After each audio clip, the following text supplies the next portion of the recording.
இது பார்த்திங்கன்னா சதுர பிரண்டைங்க. எவ்வளோ நீட்டாக வளர்ந்துருக்கு பாருங்கள். இதுக்கு மெயின்டெனன்ஸ்லாம் எதுவுமே கிடையாதுங்க. ஒரு துண்டு அங்கங்கே சொருகி வச்சோன்னா போதும், அழகாக வளர்ந்துடும். எல்லாருக்கும் இப்போ கால்வலி முட்டி வலி படுறோம், அவஸ்தைப்படுறோம் 75%. அவங்களுக்கு ரொம்ப சிறந்ததுங்க. எலும்புகளை வலுவுறுத்தும்.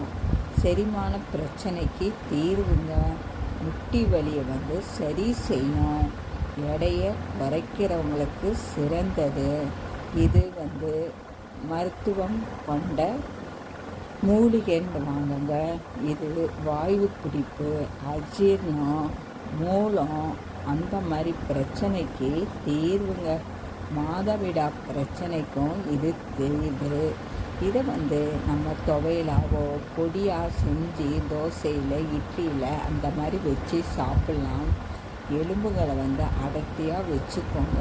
உடலை சுறுசுறுப்பை தருங்க இந்த பிரண்டை. இந்த பிரண்டைன்னு பார்த்திங்கன்னா முட்டி வலி, முழங்கால் வலி, தேய்மானத்துக்கு சிறந்தது. அஜீர்ண கோளாறை நீக்கி பசியை தூண்டும். இரைப்பையை சரி செய்யுங்க. அலர்ஜியை சரி செய்யும்.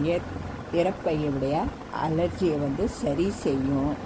நார்ச்சத்து இருக்கிறதுனால கெட்ட கொழுப்பை குறைக்குங்க. தேவையற்ற கெட்ட கொழுப்பை தேவையில்லாத கெட்ட கொழுப்பை குறைக்கும்.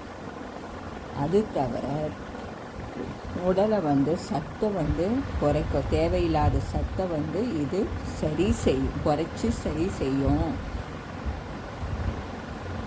வீக்கம் அந்த மாதிரி இருக்கிறத இது சரி செய்யுங்க. மூல நோய்க்கு சிறந்ததுங்க. மூல டைமில் ரத்தப்போக்கு ஏதாவது இருந்துச்சுன்னா இது சரி செய்யும். நரம்பு மண்டலங்களை பாதுகாக்கும்.